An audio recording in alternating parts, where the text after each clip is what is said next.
Welcome to the Gap We Live In podcast, where we share life, purpose, and everything in between. Make sure you join the conversation and leave with tools to build bridges instead of burning them. I hope you get the ideas you need to make the gap smaller instead of increasing it. Because remember, whatever it is, you're not stuck, you're just in the gap. Hello, everyone. Welcome to the Gap We Live In podcast. I am your host, Gwendolyn Albright, and today's episode is about how to find the gap that you live in while you are trying to heal trauma. Because one thing that we always don't realize is that some fulfillment, we think it's fulfillment, but it's actually trauma response. And that, of course, I will never say or talk about things that I haven't gone through myself. Sometimes I was in the gaps and I was making those gaps actually bigger. But what was happening is I was in trauma response kind of situation. I'll give a few examples here and there, and I hope some of you will relate and will feel encouraged that being in those gaps while trying to heal from trauma is a process, and it's a season that you need to go through so that at the end of the day you will be on the other side and actually do be fulfilled. So one of the biggest thing, especially in my life, I always talk about relationships and how for the longest I thought I was the bestest of friends because I had a lot of friends everywhere I would go. I would make friends. However, I couldn't keep them. But what I didn't know at the time is that there was something inside of me that actually was fearing to keep them. And how my trauma response was in my head, and it was subconscious, of course, because everybody love keeping friends. My trauma response was, I am going to leave before you are going to hurt me, because I know you're going to hurt me. I know you're going to find something in me and you're going to doubt that I am the friend that you decided to bring in your life. So I would basically cut off people with no good reason and without realizing it. Actually, in my head, it will get to a point where I'm like, I'm too busy. They will ask me to hang out, and I just wasn't available for them. But now when I look back, it's because I didn't trust myself to be the friend that they needed. And that was detrimental, because if I had known at the time, I would probably have done it differently, have conversations that I didn't have at the time, maybe even bring up those fears and say, I'm scared you're gonna leave. And that happened to me the biggest time that happened to me, and it affected a person that was absolutely dear to my heart, still is, because he's my husband now. Spoiler alert, I got married to him. I remember, so we were in a long distance relationship while I was in college here. And ever since we met, ever since we were in a relationship, he was always very clear that he was going to marry me. I was the woman that he wanted to be with. And that was just it. And he walked the talk. He really, treated me as a wife in ways that obviously, like long distance, like always checking up on me, always making sure he knows what's going on, always making sure he's praying for me. He introduced me to his parents very early on because in his mind, I was the one he had prayed for. But with me, because I had a lot of issues, most of it was really daddy issues. Now I know that, but at the time I didn't. I didn't trust a man to love me forever. To me, I couldn't believe that a man could love me forever.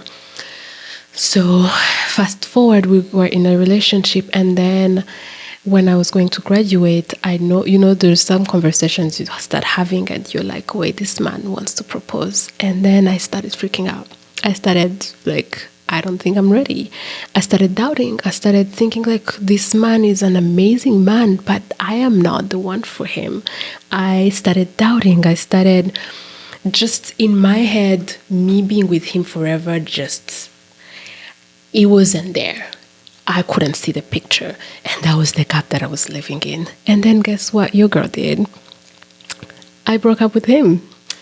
And my excuse, and I remember even telling him this, I was like, you are ready to get married. I am not. Please find somebody who is so that you don't waste time. And now I think about it, and we've talked about it, that was so selfish of me, because this man has invested in me. So I have invested in him too, but then I would rather lose that investment than go in the unknown. And I feel like a lot of people do that, is you get to a point where you're really gonna commit, but the picture is just not there. You can't see how that looks like, but you're also very just scared that it's just not fulfilling. You're like, at that time, I don't remember especially a lot of things that happened that time, but honestly, I think it's just my trauma. I kind of erased a little bit of everything, but I remember just convincing myself that I should work on me without him. But that was truly a trauma response flight mode, because I could have worked on myself with him, because this man, I mean, now I'm living it. This man would have given me space. We would have talked through this thing. It was going to be hard, especially because it was long distance, but absolutely there's no doubt that he would have been a safe place for me to find myself. But of course, the Lord is amazing, and He used it for the good. During that time, I went into missions. I found myself, and He also found His calling. And then at the end of the day, we did meet up, and praise the Lord, because I remember just every time somebody would come, mind you, I was praying for my husband, and I was hoping that I would meet my husband during that time. But I remember every time that a guy would approach me, I would always compare him, because he had obviously set the bar too high. So that's just an example of like how most people that have had specific traumas, especially as young girls, as people that grew up in homes that were not stable or were lacking things, sometimes we think we are going for fulfillment or for purpose, but we're really running away from healing and trying what is the next best thing. So that's a gap that I want to talk to today, to discuss today, and encourage you to give yourself space and give yourself permission to think the next decision that I am thinking of making, am I saying it, or am I thinking of it through the lens of hurt? Am I looking at it through the lens of lack? Am I looking at it through the lens that I might not be worth of it? Because that was my story.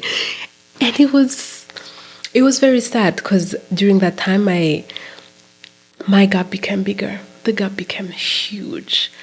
I lost a lot of friends during that season, because again, this was a man that, he knew a lot of almost everything about me, and he would talk to me to sleep. And I remember the first few months after breaking up with him, I couldn't sleep at night. I was struggling. It was just so bad. And during that time, obviously, I was grumpy. I was miserable, to be totally honest. So I just hope that I'm here. This podcast is here so that you don't have to go through that. Yeah. So I hope I hope there is somebody that is relating to that, and I am helping you not making the same mistake that I make. And then another, and I'm gonna try to talk more about it, is or another one that I've found is being a workaholic in the name of providing for the family, which makes the gap between the relationship with your family bigger. So I give that as, and I've thought about this more now that I have a daughter that is absolutely depending on my husband and I. And of course, in the first few months, she was almost 100% depending on me. But there was that choice of how much am I going to give the work, my work, and how much am I going to give her. And obviously, it's different for every family, it's different for every country, every career. I'm not telling every woman go be a stay-at-home mom, but what I'm saying is, are you asking the right questions when you are making those decisions? Are you thinking of her development? Are you thinking of, in the next 5 years, what does how do I want my relationship with my daughter, my son, to look like, and what kind of investment am I supposed to do so that you'd get the result? So I remember when I gave birth to her, she was born during the end of the year, and I was able to get like vacation time after maternity leave. So I went back to work when I was 4 months postpartum, and honestly, it was the hardest thing I've ever had to do. I still remember that day, just going to work crying. I mean, if you are a mom, you know what I'm talking about. It's I remember I asked my maid of honor, does it get better? And then she said it gets better when you give birth to your second. And I'm like, so I have to go through it again so that it gets better. But we'll see how that goes. But it was so hard. But then I remember going into that work and just asking myself, am I really fulfilled? I loved my job, and I absolutely love architecture and what I was doing. However, now I am a mom. Now I have this whole human being depending on me, and I'm like looking how much I'm making, and and comparing it to how much time my daughter is not seeing me, and the math was just not mathing. And then also what my husband was doing, so he had to stay with her and everything. But just in general, a lot of people, a lot of us, because you might have lived in lack for a long time, then you don't want to be in lack, like in terms of finances and resources. You're like, I would rather not have lack. I would rather give my daughter clothes, like, and throw parties for her, and take her to Disney World, and give those material things, rather than, because you didn't have that, or I don't know. I mean, obviously, take it the way you need to take it. But to me, especially because research shows that the 0 to 3 years, there is a lot of brain development, and in the child needs their primary giver, and that primary giver can be mother or father, but it needs to be someone consistent, because she's learning safety. She's learning how to be paused. And I can see that so much in my daughter now, because now when she's going to make a decision of, is this fun or is it not fun, usually she looks at me or she looks at my husband.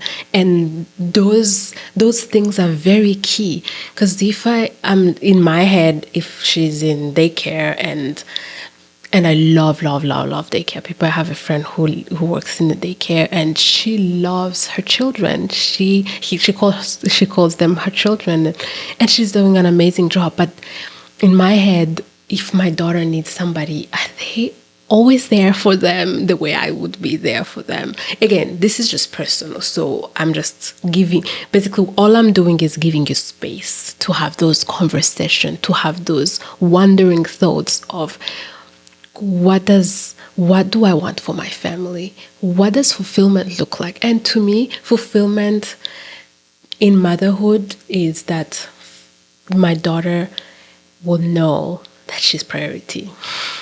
As much as possible, that my husband knows that before anything else, I'm going to choose him. I'm going to choose my family. So going back to my job, it was obviously giving me the resources. However, it wasn't giving me the fulfillment compared to what motherhood would give me. So long story short, a few months in, I had served in that place for a long time, and I was looking at what would 5 years, 3 years from now look like, and it just wasn't just wasn't fulfilling anymore. And as much as I ask, because that's another thing that I want to encourage you to, is that explorer that I always mention. Ask questions. What does promotions look like? How much more money am I gonna get? Is it worth? Can I go part time? Because that was another option that I was thinking, to go part time. However, if I had gone part time, then it was just not gonna make sense financially and fulfilling wise, in terms of career wise. So now I remember when I resigned, that day I slept better. Because it got to a point where I could not sleep well because I wasn't fulfilled at work, and I realized that I was losing myself. And then in my head, if I'm losing myself because of work, what am I giving my daughter? And man, I'm breastfeeding, so in my head I'm like, what am I even giving her through the breast milk? It's the doubts, it's the unfulfilled thoughts, it's the doubt, wondering and all these things. And to me, it just wasn't making sense. So my husband and I decided that it's better off to take a pause, and then we will reevaluate. And that's what we're doing right now. And I'm the most fulfilled that I have. Of course, I'm not gonna lie. It was a hard decision, but yet again, I look at my daughter now, the few months that we've been together, and I'm like, this was worth it. I would rather not, do stuff that I could do when I was at work, but I am with her. I saw her first steps. Now she loves talking, and just seeing her in the morning call me and wanting to tell me I don't know what she's telling me really, but it's amazing that she feels safe with me. And as she develops, and another thing that I kept telling myself is, I'm gonna have to answer questions to her. If right now she would ask me, why are you going to work? What would I answer her? And to me, the answer was just not satisfying. So it was easier for me to be in that transitional stage, so that I know that I have the answer to my daughter and to my family. So I encourage you. So basically, I've heard so many stories of the mom, the excuses, I need to go to work. And mind you, I'm doing, if I don't know if I've mentioned it before, but I am also pursuing a PhD, doctorate degree in organizational leadership. And actually my dissertation, it is about the gap between fulfillment and survival. And that's the gap we live in is a huge part of my work that I have started while I pursue that degree. But what I'm saying is, I had a lot on my plate already, but I needed to eliminate what is not fulfilling. And especially when it comes to it being tied to my trauma, because the biggest trauma in that is I just didn't want my daughter to lack. But if she was going to lack something, it was not my presence, if that makes sense. So I encourage you, where you are, where you're at, think about the traumas that might be influencing the decisions that you have, and then try to see them for it's a season that you're going through, but be vigilant. Be picky. Be picky in, I need to call it what it is. Call it what it is. Because I remember when I went back to, I know I'm bouncing back and forth, but when I was thinking about getting married and everything, I remember realizing the biggest gap is that I don't trust men, period. I don't think men can love you forever. I think they can love you for a season, but I don't think they can love you forever. And what happened was during that time, I was praying about it and just, journaling and listening to podcasts. And one of the books that it's a popular book now, Relationship Goals. And I was reading a lot of books, and I hope I remember to always share books that has helped me throughout my journey. So maybe it can help you. So definitely Relationship Goals had helped me just think about it. And then another thing, I was also doing prayers for my future husband, because my mind, he is alive. So I'm going to start praying for him. So while I was praying for him, I was getting revelations of, oh wait, a husband is supposed to, this is what the Lord promises. And the fact that I'm praying for it, he's going to provide that. So that built in me that confidence that it's going to happen. And honestly, it has. I keep seeing it every day. And another book is Emotional Intelligence. Emotional Intelligence really helped me position the different friendships that I was having, because one of the things that he discussed, it's by Dr. Darius Daniel, and then the Relationship Goals, it's by Pastor Michael Todd. And then the other journals, honestly, I just went on Amazon and found Prayer for My Husband, and I'll just get those. But yeah, Darius Daniels just talked about like difference between, if I remember correctly, because it's been a while, difference between a project, like some people come in your life that are projects, some people come in your life that are mentors, some people come in your life that are friends. I don't remember if he calls them friends, but there is different categories.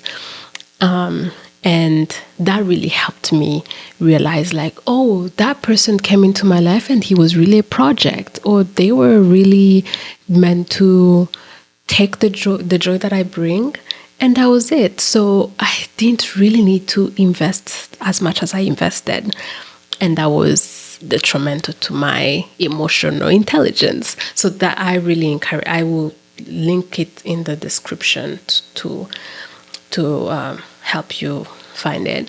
But that was definitely one book that really helped me. So during that time, the gap was just becoming bigger. So I talked about how I broke up with my boyfriend at the time while he was ready to get married. And then another thing is I just ran. I remember just running away from different kinds of friends. And man, I needed friends during that time, especially because it was that's like a little bit before the pandemic. And then after the pandemic, I needed those friends. Yeah, so I needed those friends. So as much as I wanted, I didn't realize that I was in that gap. It was becoming bigger and bigger and bigger. But by the grace of God, it was helpful to, at the end, the Lord used everything, because He says that He uses everything for the good for those who love Him. But one thing before I end that I wanted to mention is when I was praying for my future husband, and I knew that my biggest problem was I didn't believe that men could love me forever. I remember when one time I was praying and I was in this prayer conference, and I heard the voice of God saying, I need to introduce you to my sons. I'm like, what does that mean? Like, okay, Lord, I'm here. And during that time, I remember I was struggling financially. I was all over the place, and I didn't have a place to stay. And then something came to my mind. I'm like, wait, my brother lived in Minnesota at the time, and I was like, I wonder if he would want me to come visit him for the meantime.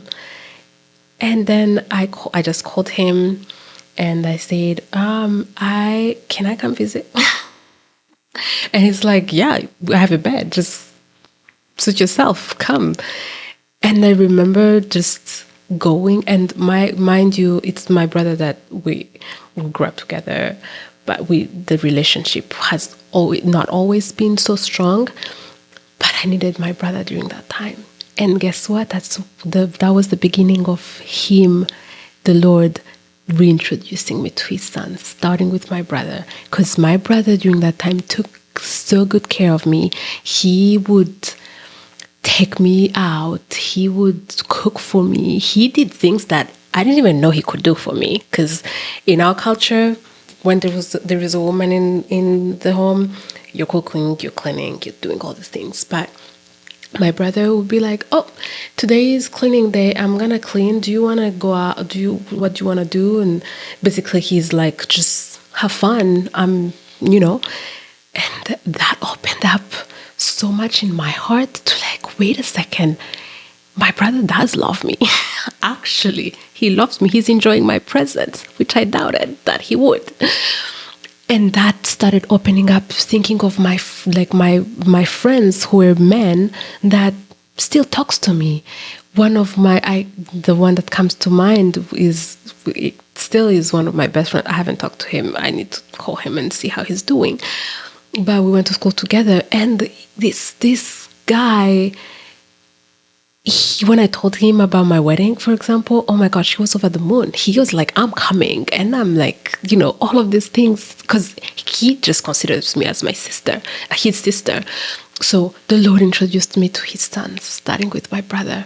So I wonder what the Lord wants to do in your life. I wonder what gap that you are living in right now. And all you need to do is to realize that and to sit in it and say, I don't trust that a man, that's an example, but I don't trust that a man can love me forever.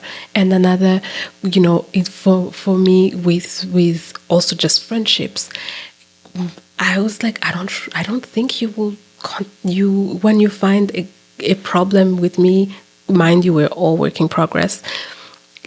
I didn't believe they could give me that grace, but hey, they do because they know you'll do the same.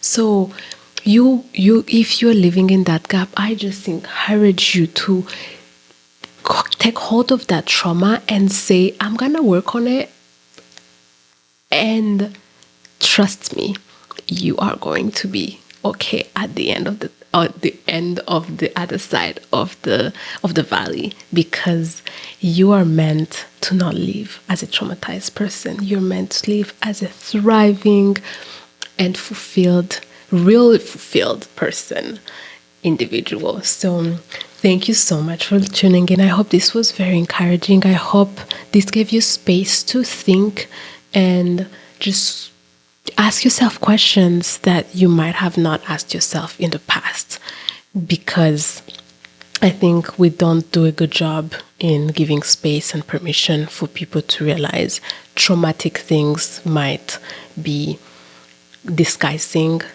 in other things that are really hurting our lives. So I encourage you, sister, I encourage you, brother, you are worth not living in that gap as much or as long as you have. And this is your day. This is your time. Talk to somebody, put it in the comment, text me, write to me. I would be so happy to help you figure out the gap that you live in and what would be the next solution to hopefully get you out of there. So thank you so much. God bless you. This is The Gap We Live In. I am your host, Gwendolyn Albright. I'll see you in the next episode. Thank you.